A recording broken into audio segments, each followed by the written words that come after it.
بسم اللہ الرحمن الرحیم الحمد للہ الذی دل علی وجوب وجودہ افتقار الممکنات وعلی قدرتہ وعلمہ احکام المصنوعات المتعلی عن مشابہۃ الجسمانیات المنزہ بجلال قدسہ عن مناسبۃ الناقصات ونحمدہ حمدا یملأ اقطار الارض والسماوات ونشکرہ شکرا علی نعمہ المتظاہرات المتواترات ونستعینہ علی دفع البأساء وکشف الضراء فی جمیع الحالات والصلاة علی نبیہ محمد صاحب الآیات والبینات المکمل بطریقتہ وشریعتہ سائر الکمالات وعلی آلہ الہادین من الشبہ والضلالات الذین اذهب اللہ عنہم الرجس وطہرہم تطہیرا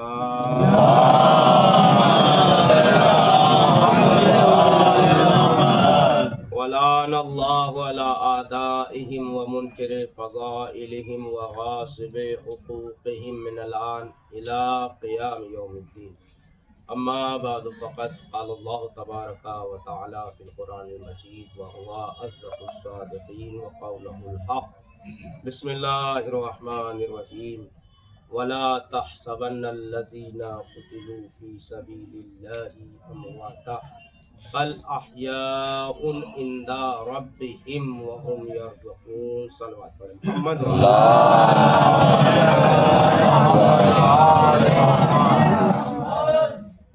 مومنین سے جو پیچھے ہیں وہ آگے آ جائیں، جگہ بہت ہے، تھوڑا سا آگے آ جائیں تاکہ بعد میں آنے والوں کو دقت نہ ہو۔ یہ جگہ خالی ہے، یہ تھوڑے سے آگے علی بھائی آگے آ جائیں۔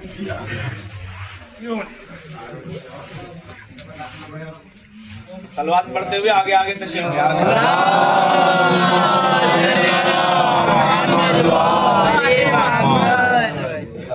جیتی جاگتی بلند صلوات۔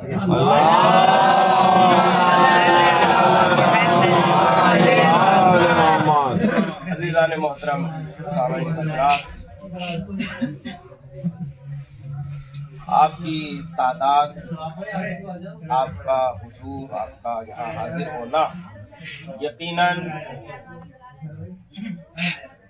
ظالم کے ظلم کے خلاف ایک احتجاج ہے۔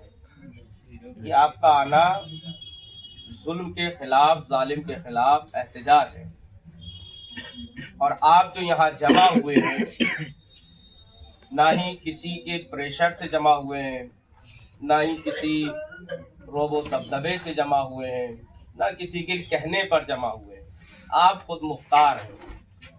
اور ہر مومن یہ جانتا ہے کہ وہ کس وجہ سے یہاں آیا ہے، ہر مومن جانتا ہے وہ کس وجہ سے یہاں آیا ہے، اور وہ وجہ وہ مومن جانتا ہے کس وجہ سے آیا ہے۔ وہ وجہ کیا ہے؟ وہ وجہ یہ ہے کہ جو چوتھے امام زین العابدین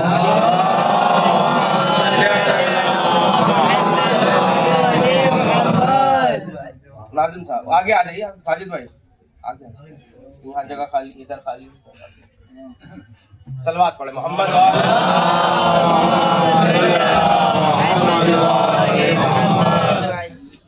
امام نے جب دربار میں خطبہ سنایا تھا تو اس میں ایک جملہ کہا تھا، اور وہ جملہ یہ تھا کہ اللہ نے ہماری محبت مومنین کے دلوں میں رکھی ہے۔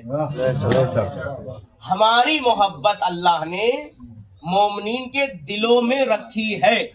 مومن سے کہنا نہیں پڑتا کہ مومن سے محبت کرو، توجہ فرمائیے آپ بھائی، مومن سے کہنا نہیں پڑتا ہے کہ مومن سے محبت کی جائے، اور جو امیر المومنین ہو اس کے لیے بھی نہیں کہا جاتا بھائی، مومن سے کبھی نہیں کہا گیا۔ آپ بتا دیں جس کے یہاں جن کی شادیاں ہوئی، بچے ہوئے، اولادیں ہوئی، کسی ماں باپ نے جو مومن ہے انہوں نے اپنے بچوں سے کہا ہو کہ بیٹا علی کی محبت دل میں پیدا کرو؟ ارے اللہ اکبر، کچھ کہنا چاہ رہا ہوں، کسی ماں باپ نے اپنے بچوں سے یہ کہا ہو، علی رضا بھائی، کسی ماں باپ نے اپنی اولاد سے یہ کہا ہو کہ بیٹا اپنے دل میں علی کی محبت پیدا کرو. نہیں کہا نا. کیوں نہیں کہا؟ اس لیے نہیں کہا کیونکہ طیب کی محبت طیب دل میں آتی ہے. طیب کی محبت طیب دل میں آتی نہیں. الفاظ بدل دوں. طیب ہو سکتا ہے کسی کے لیے مشکل ہو رہا ہو. طاہر کی محبت طاہر دل میں آتی ہے. پاکیزہ کی محبت پاکیزہ کے دل میں آتی ہے. نہیں، یطہرکم تطہیرہ والوں کی محبت پاک شجروں میں آتی ہے. صلوات پڑھیں. پاک لوگوں کی محبت پاک دلوں میں پیدا ہوتی ہے. اور یہ جو محبت ہے یہ ایمانی محبت ہے، یہ روحانی محبت ہے، یہ معنوی محبت ہے، یہ وہ جذبہ ہے، یہ وہ جوش ہے، یہ وہ بلبلہ ہے کہ جس کو ظالم مٹا نہیں سکتا، جس کو ظالم ختم نہیں کر سکتا. آپ سوچیں کہ یہ جنگ تو زمانے سے چلتی آ رہی. یزید یہ چاہتا تھا کہ امام حسین کو قتل کر دیں. تو اگر امام حسین کو ہم نے قتل کر دیا، منشأ یزیدی یہ تھی کہ اگر حسین کو قتل کر دیا تو پھر میں آرام سے جی سکوں گا. اللہ اکبر. میں آرام سے حکومت کر لوں گا، آرام سے اپنے تخت پر براجمان رہوں گا، باقی رہوں گا. میری حکومت کو پھر کوئی نقصان نہیں ہوگا، کیونکہ وہ جانتا تھا کہ میرے خلاف اگر پوری امت مسلمہ میں کوئی ہے تو وہ حسین ہے. توجہ کہیں لے جانا چاہتا ہوں. یزید جانتا تھا کہ پوری امت مسلمہ میں اگر کوئی میرے خلاف کھڑا ہے تو وہ علی کا بیٹا، رسول کا نواسا ہے، فاطمہ کا دلارا حسین ہے. اسی وجہ سے یزید نے امت پر حملہ نہیں کیا، حسین پہ حملہ کیا. ارے توجہ توجہ. یزید نے امت کو حملہ نہیں کیا، امت کو نہیں مارا. کسے مارا؟ حسین کو مارا. کیوں مارا؟ کیونکہ حسین یزید کے خلاف کھڑے تھے. حسین کس کے خلاف کھڑے تھے؟ یزید کے خلاف کھڑے تھے. تو اس نے چاہا، کیا چاہا؟ کہ حسین کو قتل کر دے، حسین کو مار دے. امت کے اوپر تو فرق نہیں پڑے گا، امت سے مجھے مطلب نہیں ہے. کیونکہ یہ پوری توجہ، یزید نے کیا چاہا کہ حسین کو قتل کر دیں. اگر حسین کو قتل کر دیں گے تو میری حکومت باقی رہے گی، میرا نظام باقی رہے گا، میں جیسے چاہوں گا ویسے حکومت چلاؤں گا. کیونکہ میرے مقابل پر اگر کوئی ہے تو حسین ہے. توجہ، میرے مقابل پہ اگر کوئی ہے تو حسین ہے.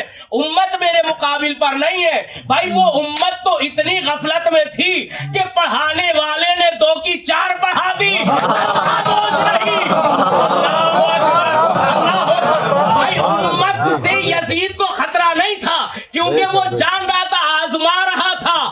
بھائی ظالم آزماتا ہے دھیرے دھیرے. اللہ اکبر. دیکھتا ہے کہ ان میں کتنی حرارت ہے. یزید نے کبھی 2 کی 4 پڑھوائی اپنے حکمرانوں سے، کبھی مسجدوں میں استبل بندھوائے، کبھی خانے کعبہ کا گلاس نچوایا، سارے جرائم کرتا رہا دھیرے دھیرے. اور جب اس نے دیکھا کہ امت تو سوئی ہوئی ہے، انہیں فرق نہیں پڑتا، انہیں تو گوشت اور کباب چاہیے، انہیں تو شباب اور کباب سے مطلب ہے. جملہ ہدیہ کر رہا ہوں، اس امت کو شباب اور کباب سے مطلب ہے، شباب اور کباب سے مطلب ہے. لہذا آج وہی فکر پھر بیدار ہوئی جو یزیدی فکر تھی. اس نے بھی آل سعود کی طرف دیکھا، یمن کی طرف دیکھا، بحرین کی طرف دیکھا، کویت کی طرف دیکھا، تمام مسلم ممالک کی طرف دیکھا. سب کو آزماتا رہا. کبھی خانے کعبہ کو پامال کیا، کبھی خانے کعبہ کی حرمت کو پامال کیا، کبھی سعودی میں شراب کے اڈے کھلوائے. ارے کہیں لے جانا چاہ رہا ہوں. بھائی یزیدی فکر ہے، وہ دھیرے دھیرے آزماتی ہے، آہستہ آہستہ آزماتی، دیکھتی ہے ٹچ کر کے کہ ان میں حرارت ہے یا نہیں. یہ کتنا بول سکتے ہیں، کتنا حرکت کر سکتے، وہ آزماتے. انہوں نے سب سے پہلے کیا کیا؟ مزارات مقدسہ کو منہدم کرایا کہ یہاں سے شروع کرتے کہ اگر ان میں ایمانی محبت ہوگی تو ضرور کھڑے ہوں گے. لہذا ایمان نہیں تھا، انہوں نے منہدم کر دیا. پھر زمانہ اور چلا، انہوں نے کہا کہ علی کا ذکر حرام ہے مت کرو. بھائی یہ چوتھا مانتے تو تھے. ارے کہیں لے جانا چاہ رہا ہوں بھائی. چوتھے کے بانسبت ہی ایک محبت تو تھی، ایک نسبت تو تھی. انہوں نے علی کے ذکر کو بدعت کہنا شروع کیا، ماتم کو حرام کہنا شروع کیا. تب امت خاموش رہی. پھر زمانہ بدلا. اس آئلینڈ والے کو بھول گئے کیا، جس کی فائل بہت وائرل ہو رہی ہے؟ بھول گئے. یہ وہی پورا ایک سرکل ہے. انہیں سب کو شباب اور کباب ملتے رہے اور وہ ظلم پہ ظلم کرتے رہے. ارے توجہ فرمائیے بھائی، کیا ہوا؟ انہوں نے کیا کیا؟ انہوں نے خانہ کعبہ کی حرمت کو پامال کیا، مدینہ منورہ کی حرمت کو پامال کیا، مکے کی حرمت کو پامال کیا. بھائی شراب جو رسول نے حرام قرار دی ہو، جسے شریعت نے، قرآن نے، اگر کوئی شیعہ شراب کو حرام قرار دیتا تو ہم مانتے بھائی، ہم ہاتھ کھول کے پڑھتے، تم باندھ کے پڑھتے ہو، مخالفت سمجھ میں آتی ہے. ارے کہیں لے جانا چاہ رہا ہوں، توجہ چاہتا ہوں بھائی. ہم روزہ بعد میں کھولتے، تم پہلے کھولتے ہو. مخالفت سمجھ میں آتی ہے کہ بھائی ہمارا الٹا کرو گے تم، ٹھیک ہے. لیکن یہ مخالفت سمجھ میں نہیں آ رہی ہے، یہ بات سمجھ میں نہیں آ رہی ہے، یہ اتحاد سمجھ میں نہیں آ رہا ہے. بھائی شیعوں نے شراب کو حرام قرار نہیں دیا تھا، قرآن نے حرام قرار دیا. تم نے اسے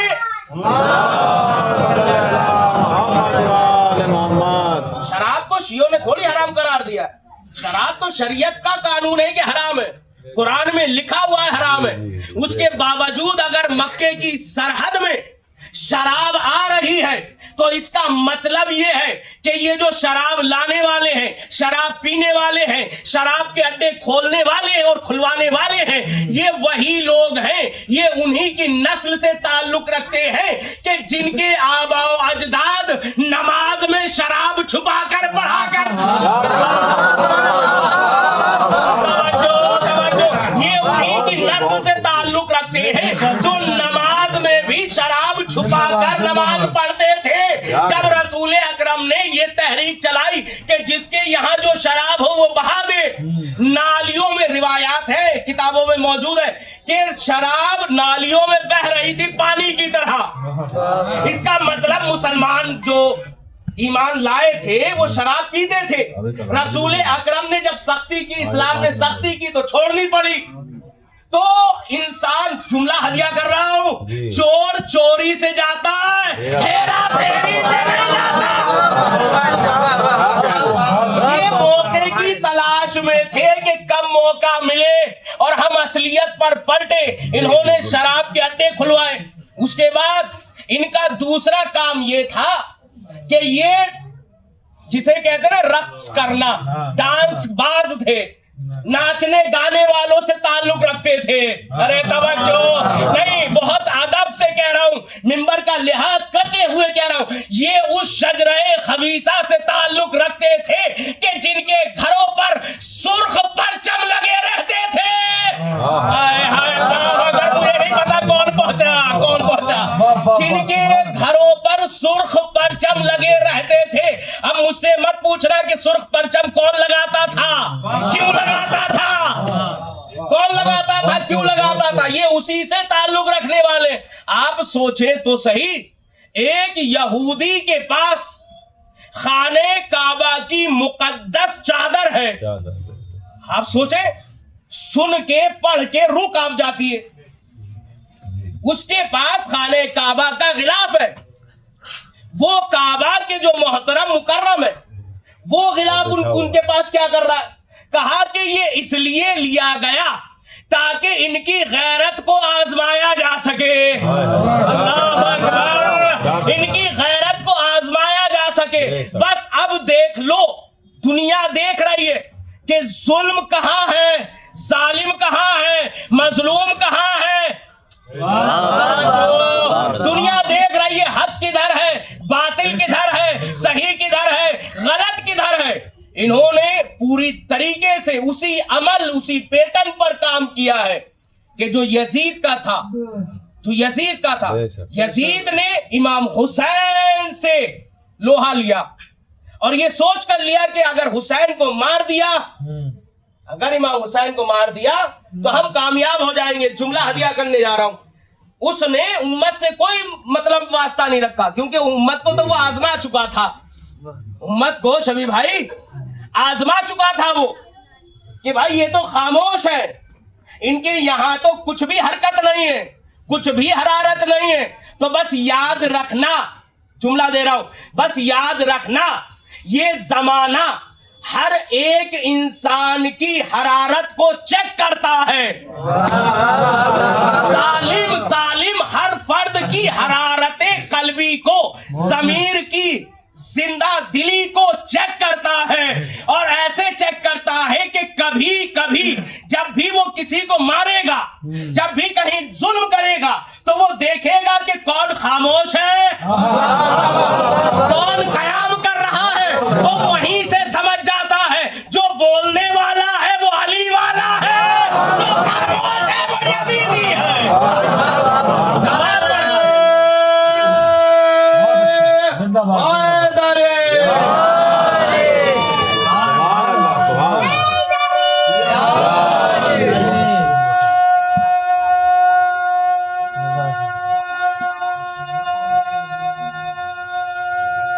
جزاک اللہ، جزاک اللہ.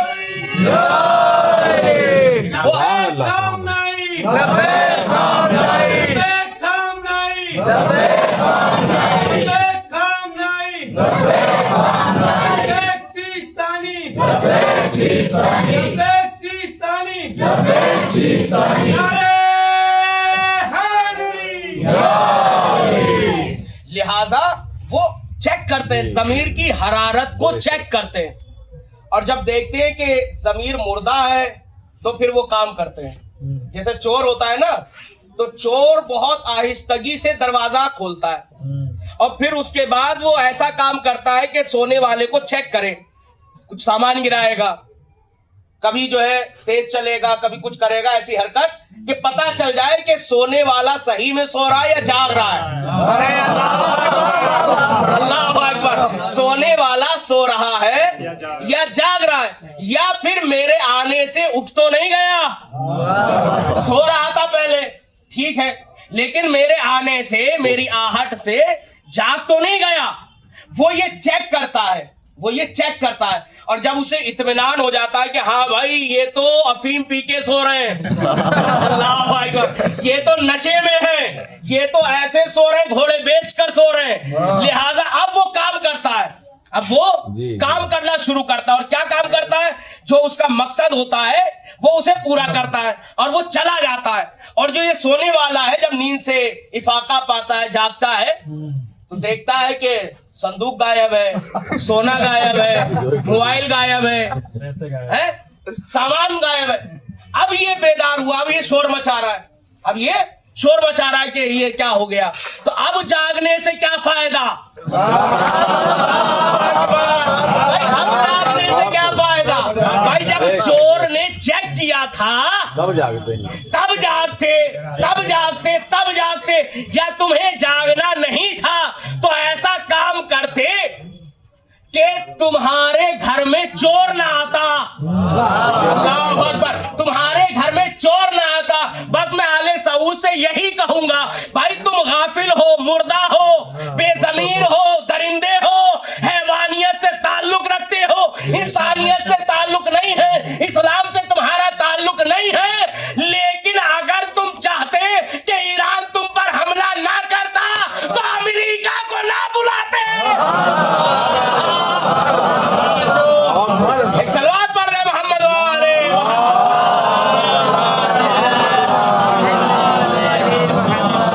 اگر تم یہ چاہتے، اب چیخنے سے کیا فائدہ ہے کہ ایران ہمیں مار رہا ہے، ایران ہم پر حملہ کر رہا ہے، ہماری بلڈنگیں اتار دی اور ہمارا یہ کر دیا وہ کر دیا، اب کیوں چیخ رہے ہو؟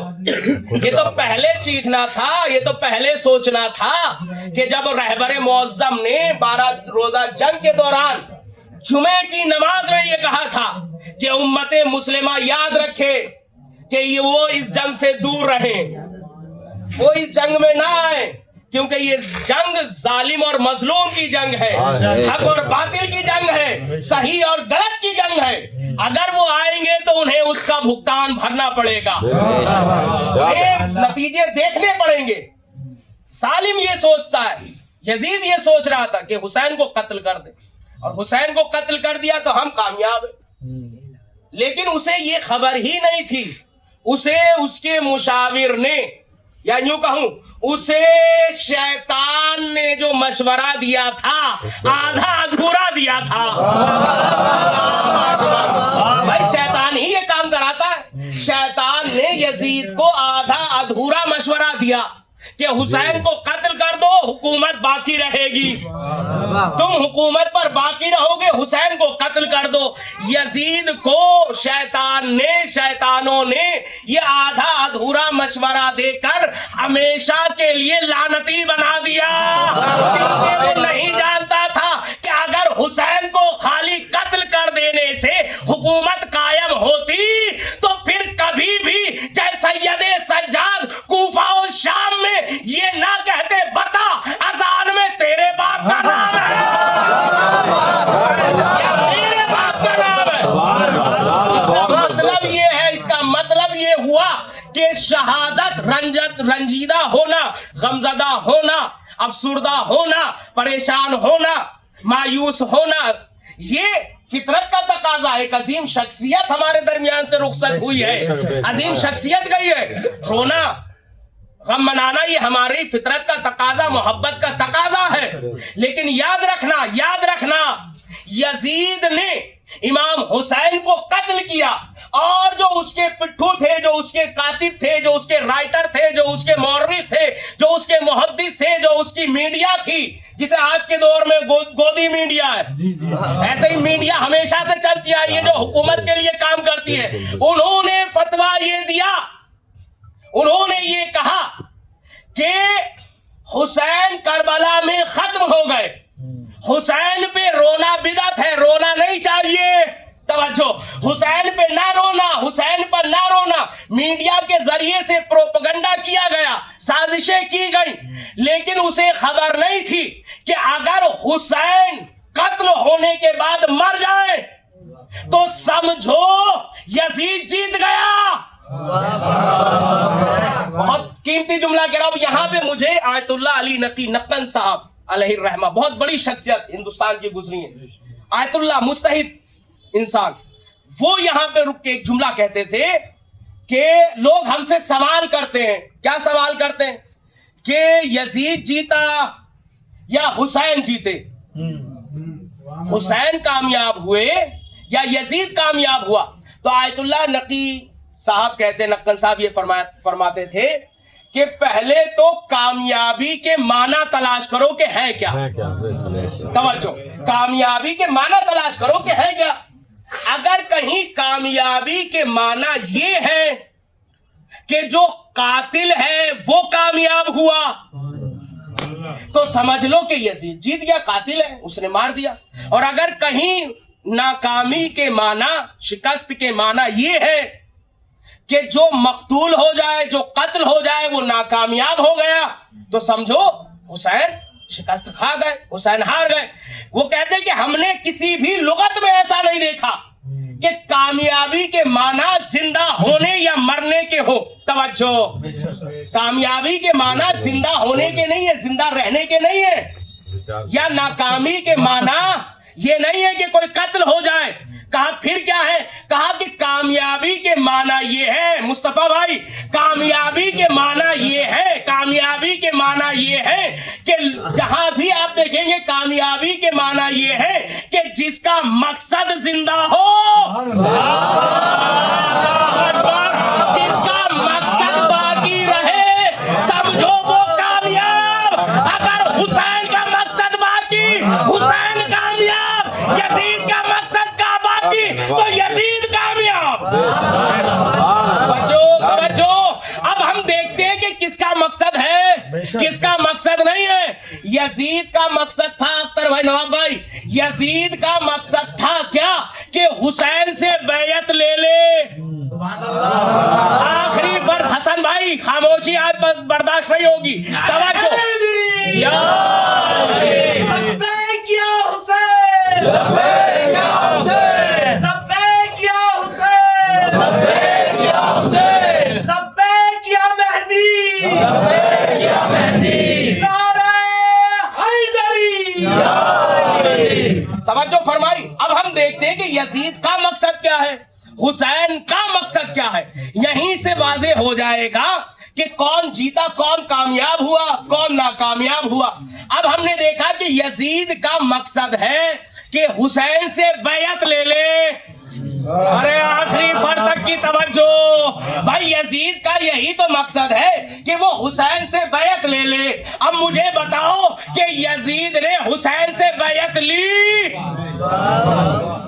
اگر یزید حسین سے بیعت لے لیتا ہے تو سمجھو یزید کامیاب ہو گیا. لیکن تاریخ نے لکھا، ہم نے دیکھا، پڑھا کہ یزید مر گیا لیکن حسین سے بیعت نہیں لے سکا. نہیں، حسین سے کیا، اولاد حسین سے بھی بیعت نہ لے سکا. اولاد حسین سے بھی بیعت نہ لے سکا. اب آئیے حسین کی طرف. حسین کا مقصد کیا تھا؟ حسین کا مقصد تھا قرآن باقی رہے، شریعت باقی رہے، اسلام باقی رہے، دین باقی رہے، اذان باقی رہے، اذان باقی رہے، کعبہ کعبہ رہے، قرآن قرآن رہے. تو اب مجھے بتاؤ شریعت ہے یا نہیں، اسلام ہے یا نہیں؟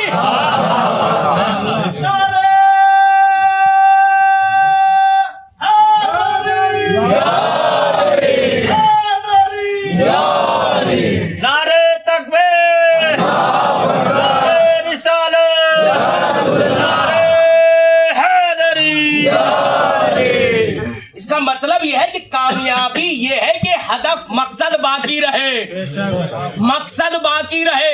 اور ظالم یہ سوچتا ہے کہ رہبر کو ہم نے مار دیا، قتل کر دیا، شہید کر دیا تو ہم حکومت کا تختہ پلٹ دیں گے. توجہ، ارے توجہ، وہ تو یہی سوچ کر آئے تھے نا.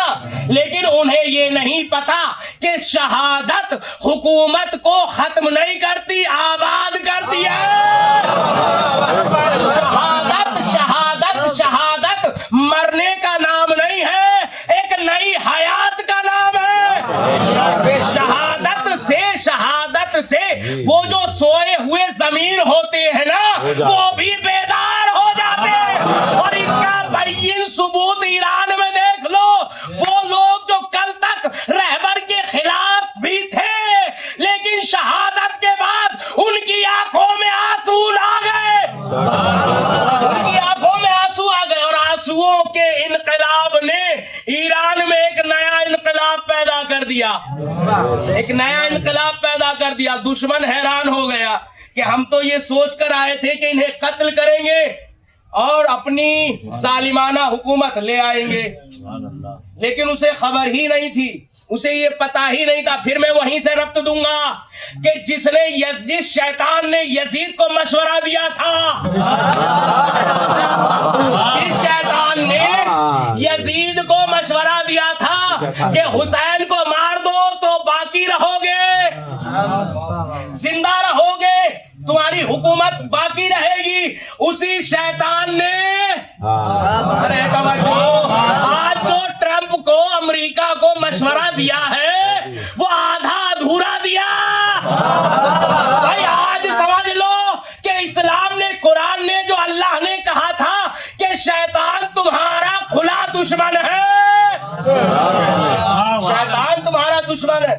شیطان کا کام ہی یہ ہے کہ انسان کو پھنسا دے، شیطان کو مصیبت میں ڈال دے اور نکل جائے. یہی وجہ ہے کہ علی والے شیطان پہ بھروسہ نہیں کرتے.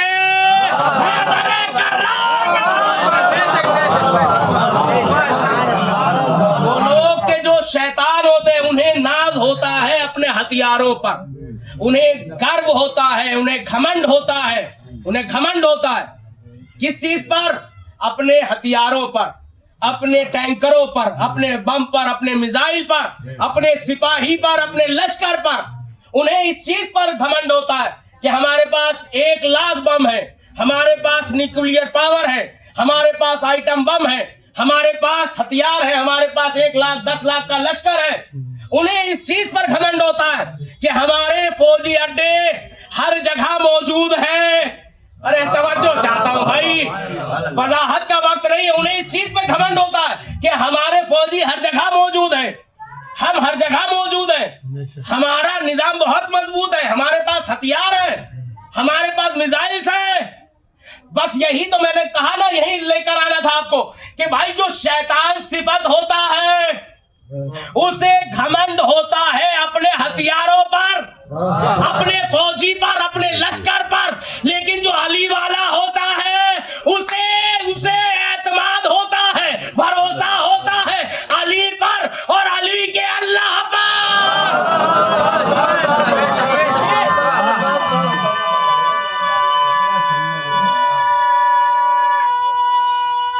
جزاک اللہ. جو علی والے ہوتے ہیں انہیں اپنی طاقت پر بھروسہ نہیں ہوتا، وہ اپنی طاقت کو طاقت مانتے ہی نہیں ہیں، وہ اپنے ہتھیار کو اپنا ہتھیار مانتے ہی نہیں ہیں، وہ اپنے آپ کو کچھ مانتے ہی نہیں ہیں. وہ جو کچھ مانتے ہیں اہل بیت کو مانتے ہیں یا اللہ کو مانتے ہیں، یا اللہ کو مانتے. بھائی ورنہ آپ بتائیں، اتنے سال گزر گئے، اتنے سالوں میں امریکہ نے ہر کوشش کی، اسرائیل نے ہر کوشش کی کہ حکومت کو تباہ کر دے، برباد کر دے، ناکام کر دے. کتنی پابندیاں لگائیں. اتنی پابندیوں کے باوجود آپ کو جملہ ہدیہ کر رہا ہوں بھائی، ایسے ممالک ہیں کہ جب وہ امریکہ کے سامنے جاتے ہیں پریس کانفرنس میں، نیوز پر حالات حاضرہ سے آگاہ ہے جو جوان وہ بولے گا اس پر.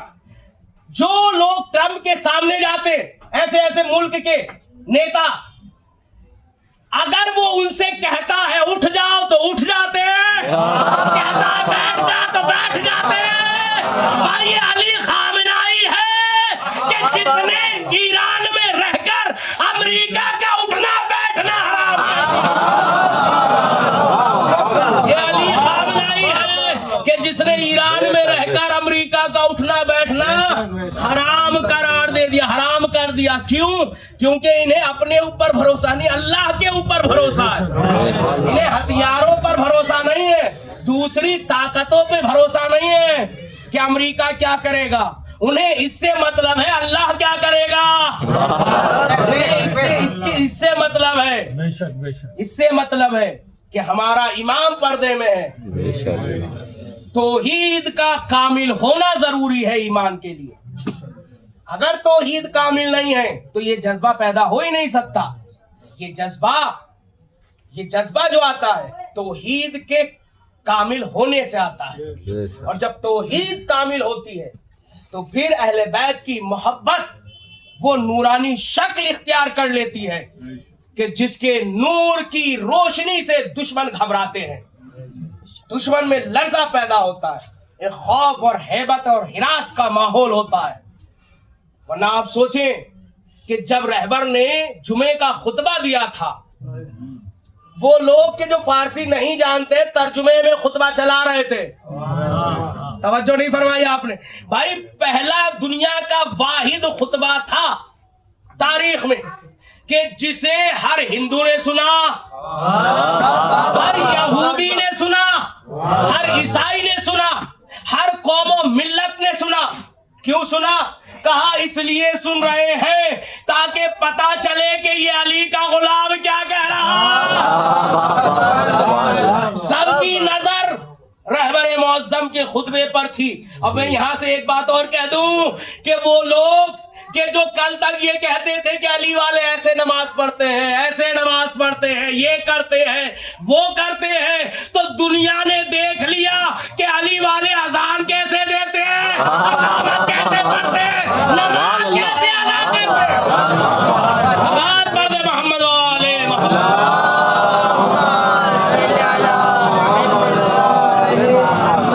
شریعت کو پہچنوایا ہے، شیعت کی پہچان کا نام ہے رہبر خامنہ ای، شیعت کی طاقت کا نام ہے. اور یہ یقین رکھیے کہ رہبر سید علی خامنہ ای ایک جسم نہیں ہے، وہ ایک فکر ہے، وہ ایک فکر ہے. اور وہ فکر اہل بیت سے متصل ہے، وہ فکر ائمہ سے متصل ہے، وہ فکر امام زمانہ سے متصل ہے. صلوات پڑھے محمد علیہ. بس آخری مرحلہ، آخری بات، جب 12 روزہ جنگ ہوئی اور اس کے بعد سے روس نے کئی بار کہا رہبر سے، پیغام بھجوایا کہ آپ روس آ جائیے، آپ کی جان کو خطرہ ہے.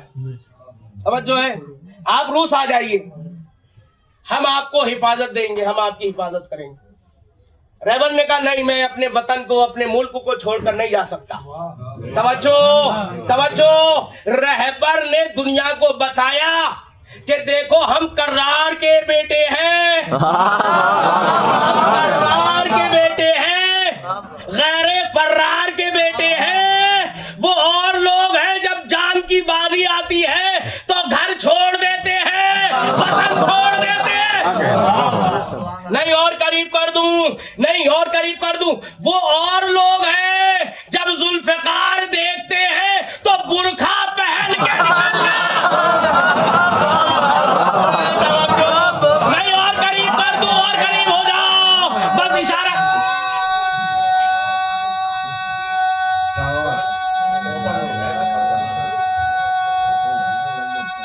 جزاک اللہ. سب مل کر بھائی، وہ اور لوگ ہیں، وہ اور لوگ ہیں جو برقع پہن کے بھاگتے ہیں. نہیں اور قریب کر دوں بھائی، وہ اور لوگ ہیں جب حیدر کی ذوالفقار میدان میں دیکھتے ہیں تو لباس اتار کے بھاگتے ہیں،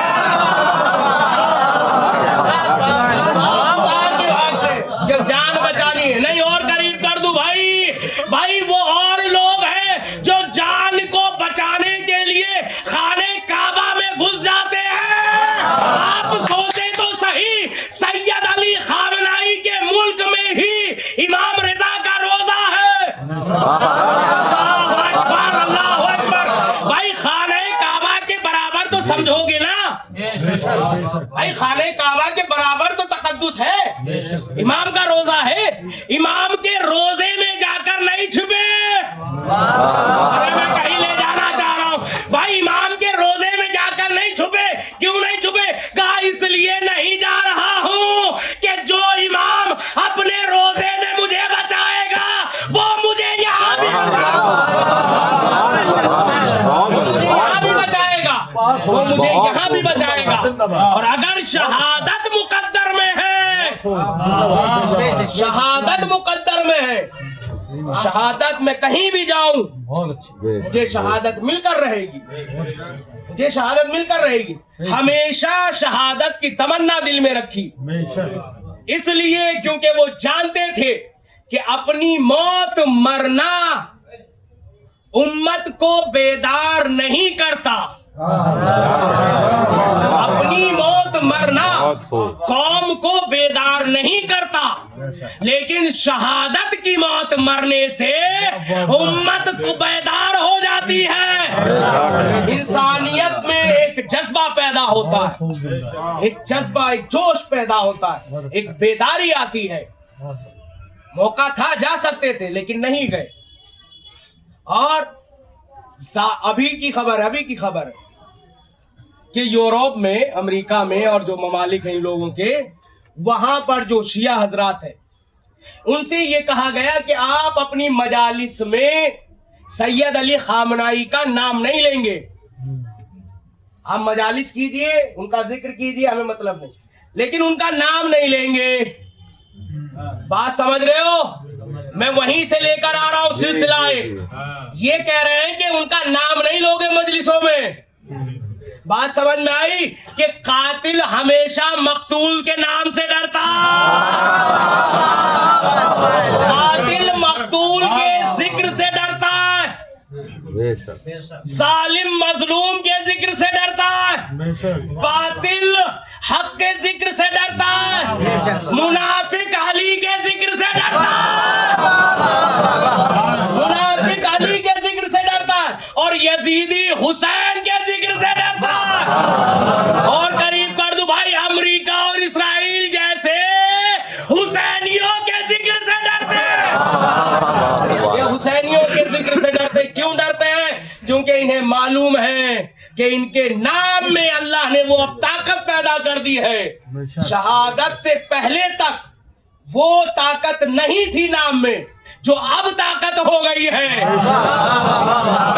توجہ، شہادت سے پہلے تک اس منصب میں طاقت تھی، جملہ دے رہا ہوں، شہادت سے پہلے تک سید علی خامنئی رحمت اللہ علیہ جس منصب پر تھے، منصب اجتہاد پر، اس منصب میں وہ طاقت تھی، اس منصب میں وہ طاقت تھی جس کی وجہ سے احترام تھا۔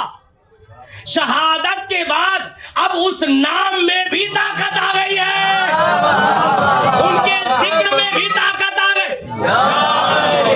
ان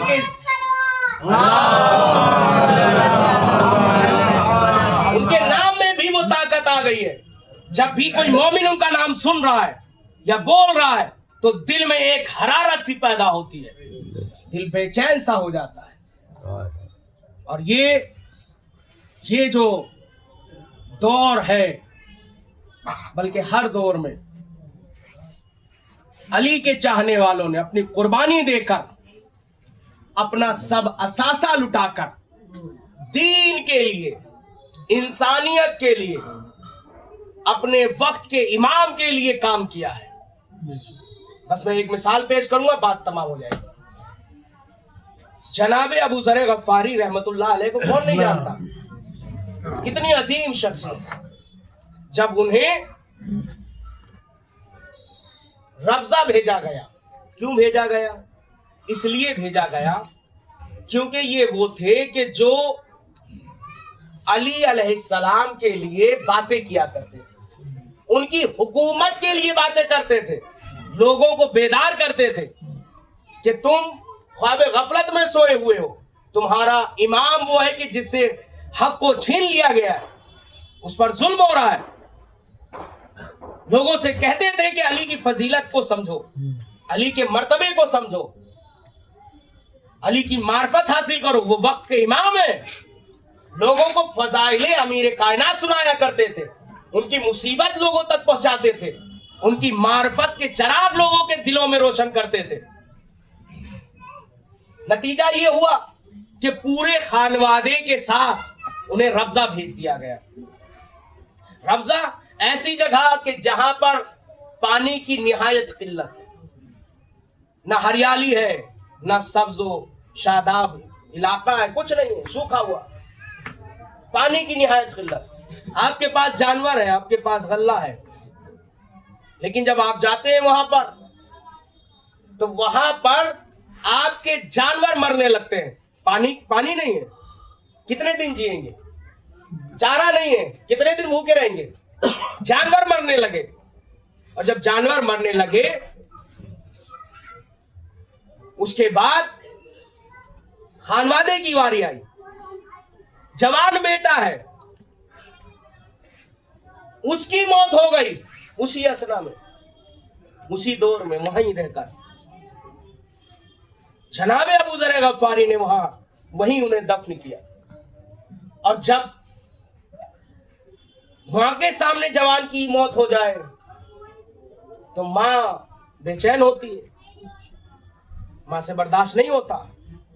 نتیجہ تاریخ نے لکھا 2 سے 3 دن میں، کچھ ہی دنوں میں جناب ابو ذر غفاری کی اہلیہ کا بھی انتقال ہو گیا۔ کیوں انتقال ہو گیا؟ روتی رہی بیٹے پر، روتی رہی۔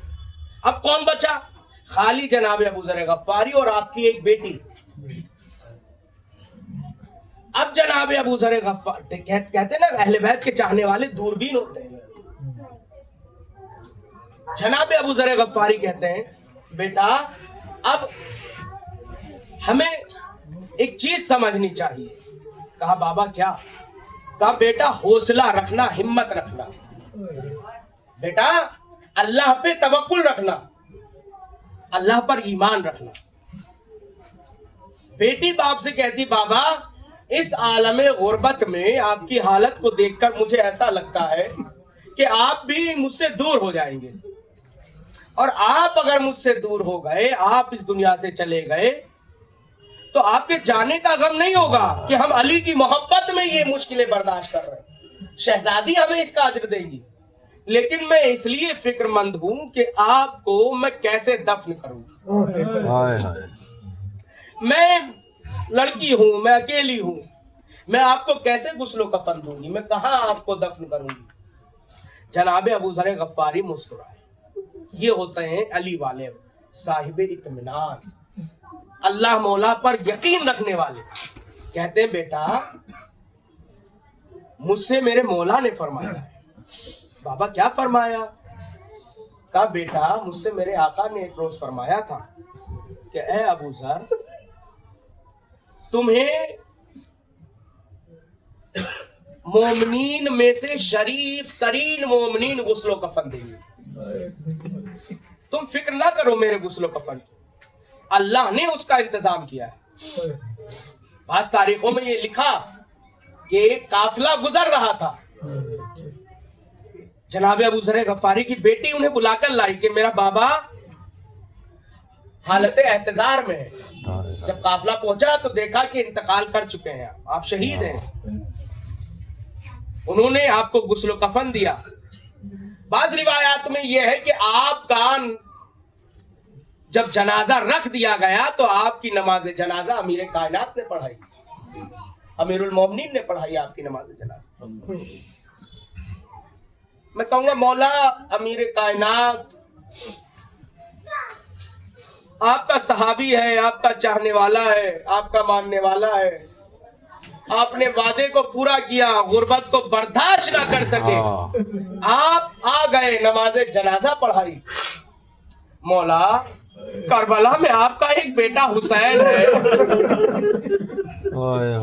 آپ کا لاڈلا حسین ہے، اس کا لاشا بے گور و کفن ہے، اسے کوئی دفنانے والا نہیں ہے، اسے کوئی اٹھانے والا نہیں ہے۔ ارے ظالموں نے اپنے کشتہائے نجیس کو اٹھا لیا ہے، لیکن مولا امیر کائنات آپ کا بیٹا بے گور و کفن ہے، آئیے تو صحیح، ارے حسین کو غسل و کفن دیجئے، حسین کی نماز جنازہ پڑھائیے۔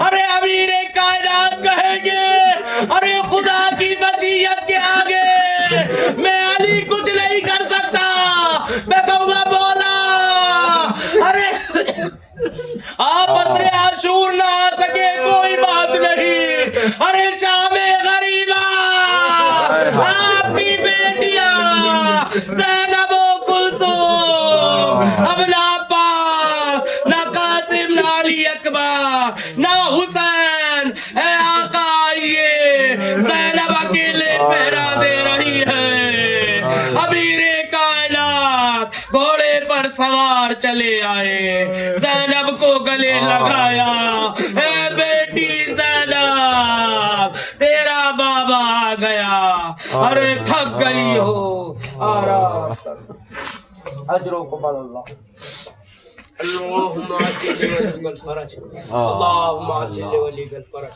پروردگارہ بحق اہل بیت علیہ السلام ہماری قلیل مختصر عبادت کو قبولیت عطا فرما، پروردگارہ ملک ایران کو کامیابی کامرانی عطا فرما، سربلندی عطا فرما، ظالمین کو نیست و نابود فرما، خاص طور سے نتنیاہو اور ٹرمپ کو پروردگار جلد از جلد واصل جہنم قرار فرما۔ پروردگارہ تیرے واسطہ اہل بیت علیہ السلام کا یہ جو آنسو تیرے حسین کے نام پر بہے ہیں، پروردگارہ ان آنسوؤں کا ہمیں آخرت میں تو جو اجر دے گا وہ دے گا، لیکن دنیا میں ایک اجر چاہیے، وہ اجر یہ کہ پروردگارہ امام کی محبت اور ان کی معرفت ہمارے دلوں میں باقی فرما۔ پروردگارہ یہ واسطہ اہل بیت علیہ السلام کا ایران میں ہو رہے ظلم کو تمام فرما، پروردگارہ ان کی مدد اور نصرت فرما، صبر و استقامت عطا فرما، ہمت حوصلہ عطا فرما، کامیابی عطا فرما، دشمن پر فتح عطا فرما، تمام منافقین، حاسدین، تعصب کرنے والے اور تمام چال باز اور جال باز سے ایران کو محفوظ فرما۔ پروردگارہ تو یہ واسطہ اہل بیت علیہ السلام کا اس صدی کی ہم نے عظیم ترین قربانی تیری راہ میں پیش کی ہے، پروردگارہ اس قربانی کے بدلے اس قوم کو کامیابی، کامرانی، سربلندی عطا فرما، ملک ایران کو پروردگارہ استحکام عطا فرما، وہاں کے جوانوں کو، بچوں کو ہر طرح کے نقصانات سے محفوظ فرما۔ پروردگارہ تو یہ واسطہ اہل بیت علیہ السلام کا یہ حاضرین تیری بارگاہ میں حاضر ہیں، ان کی تمام جائز شرعی حاجات کو پورا فرما۔ پروردگارہ بحق اہل بیت علیہ السلام جو ضروری دعا ہمارے لبوں سے دور ہے، ہماری زبانوں سے دور ہے، اسے قبول فرما۔ پروردگارہ بحق اہل بیت علیہ السلام امام زمانہ کے ظہور میں تعجیل فرما، ہمیں ان کے ناصرین اور مددگاروں میں شمار فرما۔ ربنا تقبل منا انک انت السمیع العلیم۔ آپ حضرات سے گزارش ہے ایک مرتبہ سورہ حمد اور 3 مرتبہ سورہ اخلاص کی تلاوت فرما کر آیت اللہ خامنئی اور تمام شہدائے ایران کی ارواح کو بخش دے۔ بسم اللہ الرحمن الرحیم۔